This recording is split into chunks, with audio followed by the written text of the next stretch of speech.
আসসালামু আলাইকুম। আমার দুইটা বেবি এই স্কুলে পড়ে, আজওয়ার আকরাম, আইমান আকরাম। আজওয়ার এখন কেজিতে আছে, আইমান নার্সারিতে। দুইটা বেবি, একজনকে প্লেতে দিয়েছিলাম, একজনকে নার্সারিতে দিয়েছিলাম। তো মাশাল্লাহ এখানে টিচাররা, সিস্টাররা, এ টু জেড সবার ক্ষেত্রেই বলবো ওনাদের খুব ভালো ফ্রেন্ডলি ভাবেই আমার বাচ্চাদেরকে পড়াশোনা করাচ্ছে। আমার ছোট ছেলের ব্যাপারে বলবো, আইমানকে যখন স্কুলে দেই তখন আমি ওকে পেন্সিল ধরাতে পারিনি, মোটামুটি খুব চঞ্চল। তো মাশাল্লাহ আইমানের প্রথম হাতেখড়িটা শুরু হয় রোকসানা মিসের দ্বারা। উনি মাশাল্লাহ এত সুন্দর করে আমার ছেলেকে বসাইলো, খুব সুন্দর করে পড়া শিখাইলো, লেখাগুলা শিখালো। আমি ওনার প্রতি কৃতজ্ঞ।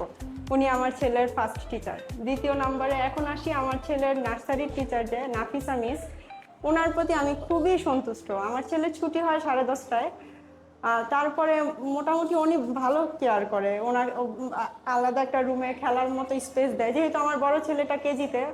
তো আমি একসাথে নেওয়ার জন্য আমার আসতে একটু লেট হয়, তো টিচারদের সহযোগিতা আমি খুব বেশি পেয়েছি।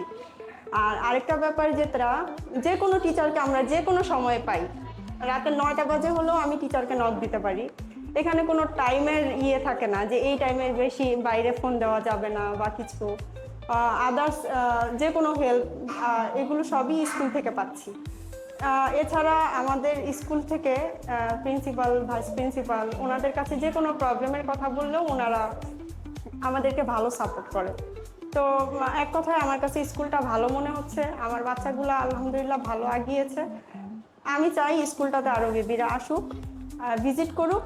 আশা করি আমাদের সবচেয়ে বড় যে সম্পদ, আমাদের সন্তানরাই তো বড় সম্পদ। তো সন্তানদেরকে এখানে দিয়ে যদি আমি স্যাটিসফাই হই, আমি একজন মা, তো আমার কাছে মনে হয় আরও 10 জন মা আসলেও ইনশাল্লাহ স্যাটিসফাই হবেন।